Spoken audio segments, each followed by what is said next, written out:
బాలయ్య క్షమాపణ చెప్పాలి. బహిరంగ క్షమాపణ చెప్పాలి. ఇది చిరంజీవికి సంబంధించినటువంటి అసోసియేషన్ వాళ్ళు ఓ స్టేట్మెంట్, దాంతో పాటుగా మరొక మీటింగ్. బేసిక్‌గా ఈ రోజు వరకు ఎప్పుడైనా బాలయ్య క్షమాపణ చెప్పడం చూసారా ఎవరైనా? పోనీ ఇంతకుముందు ఎప్పుడన్నా ఆయన మాట్లాడనివి ఉన్నాయా? తెలుగుదేశం వాళ్ళు ఏమంటారంటే, ఆయన మావాడు, ఆయన మాట్లాడే హక్కు ఉంది, ఆయన బ్లడ్డు బ్రీడు వేరు, ఆయన మాట్లాడేది బోళాగా మాట్లాడతాడు కానీ నిజమే మాట్లాడతాడు, అందులో తప్పేం లేదని వాదించే వాళ్ళే 100కి 100% ఉంటారు. తెలుగుదేశంలో ఏ ఒక్కళ్ళు బాలయ్య మాట్లాడేదాన్ని తప్పనరు. తెలుగుదేశం అభిమాని కూడా తప్పనరు. ఆయన మాట్లాడేది తప్పని భావించేటటువంటి వాళ్ళని తప్పుగానే వాళ్ళు ట్రీట్ చేస్తారు తప్పించి కరెక్ట్ అనుకోరు. ఇవాళ కొత్తగా జరిగిందా? గతంలో జరగలేదా? లేపాక్షి దీనప్పుడు ఏం జరిగింది? అట్లాగే లేపాక్షి దానికి చిరంజీవిని పిలవలేదన్నటువంటి పాయింట్ గురించి ఏం మాట్లాడారు? ఆ తర్వాత జరిగినటువంటి పరిణామాలు.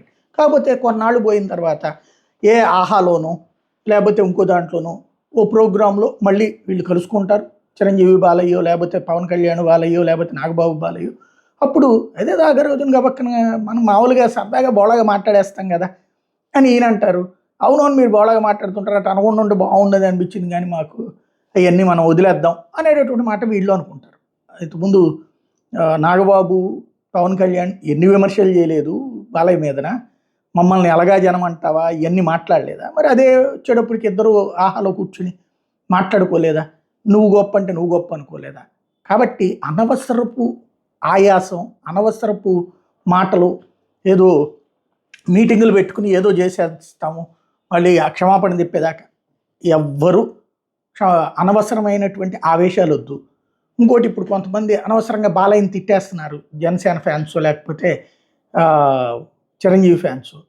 దాన్ని వాళ్ళు మరి కక్ష పెట్టుకుంటారు. అది గుర్తుపెట్టుకోండి. ఇక్కడ బేసిక్గా ఏంటంటే కొన్ని నాయకులకి అనుగుణంగా ఫాలో అవ్వక తప్పదు. మనకి మనసుల్లో ఏం ఫీలింగ్లు ఉన్నా సరే నాయకులు అక్కడ వాళ్ళు మాట్లాడినప్పుడు మాట్లాడి, ఎందుకు అనవసరమైనటువంటిది నెత్తిన పెట్టుకుని ఇంకొకరికి శత్రువులు తయారు చేసుకోవడం? ముందు మీ ఇళ్లలో మీ అమ్మా నాన్నలు మీ మీద ఆశలు పెట్టుకుంటారు. వాళ్ళ కోరిక మేరకు చదువుకోండి, లేకపోతే వాళ్ళ కోరిక మేరకు వాళ్ళ జీవితాన్ని బాగు చేసుకోండి. మీ ఇంట్లో మీ మీద ఆధారపడ్డ భార్య పిల్లల్ని బాగా చూసుకోండి. వాళ్ళకి సంబంధించి చూసి అభిమానం ఉంటే చిరంజీవి గారి సినిమాలు చూడండి, బాలయ్య అభిమానులు పవన్ కళ్యాణ్ సినిమాలు చూసుకోండి. ఈ సినిమాలని సినిమాల్లాగా చూసుకోండి. కానీ మా హీరోని ఏదన్నా అంటే, లేకపోతే మా వాడిని ఏదన్నా అంటే మేము ఫీల్ అయిపోతాం అనేటటువంటి ఫీలింగ్స్ వాళ్ళకి లేనప్పుడు అనవసరంగా వీళ్ళు క్రియేట్ చేసుకోవడం అనవసరం. ఎట్ ద సేమ్ టైం క్షమాపణ చెప్పడం అసాధ్యం. అది కూడా గుర్తుపెట్టుకోవడం అన్నట్టు. అసలు ముందు అదంతా సంగతి దేవుడు ఎరుగు. 21 మంది ఎమ్మెల్యేలు అసెంబ్లీలో ఉంటే ఆ మొక్కని దాంట్లో నుంచి దాన్ని ఏమంటారంటే రికార్డుల్లో నుంచి తొలగించమని అడిగే పరిస్థితి కూడా లేదు. మేబీ తర్వాత ఏమన్నా ఏ లెటర్ రాసిస్తే సైలెంట్గా తీసేస్తారేమో తెలియదు. బట్ అదంతా రికార్డ్ అయింది. అసెంబ్లీలో మాట్లాడే ప్రతి ముక్క రికార్డ్ అవుతుంది. దాంట్లో కాకపోతే ఈ వెటకారంగా మాట్లాడారనే రాయరు కదా, ఆయన ఏమన్నారు ఆ పదం అన్నది రాస్తారు. అందులో బూత్ ఏం లేదు కదా అంటారు రేపొద్దున. బూత్ అందులో ఏం లేదు కదా, మాటలో వెటకారం ఉంది తప్పించి బూత్ అందులో ఏం లేదు కదా. బూత్ మాట్లాడింది సైకో గాడు అంటూ జగన్ గురించి.